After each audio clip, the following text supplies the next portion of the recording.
Hello ladies and gentlemen, I hope you're all having a wonderful day today. In today's video, I'm going to be talking about the Batman 89 comic, which serves as an alternative sequel to the first two Tim Burton Batman movies, which star Michael Keaton as Batman rather than Val Kilmer and George Clooney in this two sequels. So when it comes to the book, first of all, I just want to say I really do like the design, especially this illustration on the back, and if you actually take the slip cover off, it look like a VHS. So that was a pleasant surprise. It almost seemed too good to be true. Now, as a point of reference, I don't think that Batman Forever is a bad movie or even a bad Batman movie. I think it's great. It has some very obvious flaws, but at the end of the day, it's very solid, and Batman and Robin is terrible, and I'm no one's gonna deny that. I don't like that movie at all. But Batman Forever, no, I do like it. I was still interested to see this new version of a sequel. And when it really comes to this book, it's worth noting this really hyped a lot of people up because it's Michael Keaton as Batman again, and Billy D. Williams as Harvey Dent, and then he even has his own Two-Face origin, and all of that good stuff. But I do think that the hype kind of really ends there, because once you get past how awesome it is that they're doing a comic book sequel with the Michael Keaton version of Batman, it's really not anything too groundbreaking. And even the vibe of this comic book really doesn't seem to match the ones of the Tim Burton movies.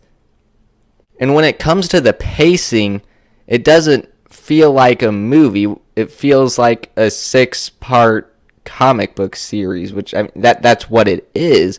But you can still do the pacing and type of storytelling that a movie does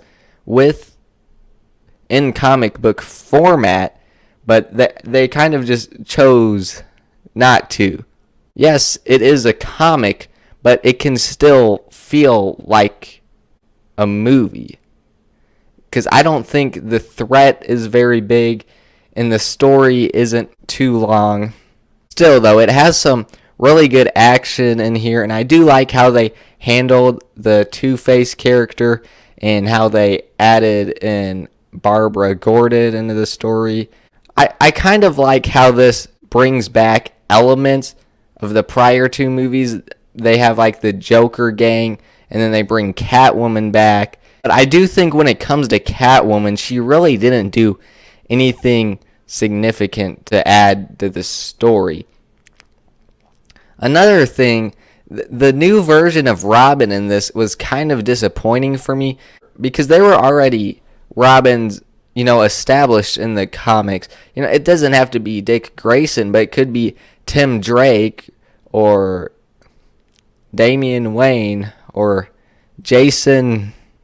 I always forget his last name. They chose to have a completely new identity, and that just felt unnecessary, because they had this sort of subplot about Gotham City was divided. That was something that was not established in the prior Tim Burton films. So it just feels a little odd, but overall it feels more like someone just trying to make their own Batman story with Michael Keaton as Batman and Billy D. Williams as Two-Face, rather than it actually being the Tim Burton version of Batman that we know. Still, though, while I think it is disappointing in that aspect, I do thoroughly enjoy most of this comic book. Overall, on the scale of 0 to 100, I'll give it a 78%. Thank you so much for watching, and I will see you guys in the next one.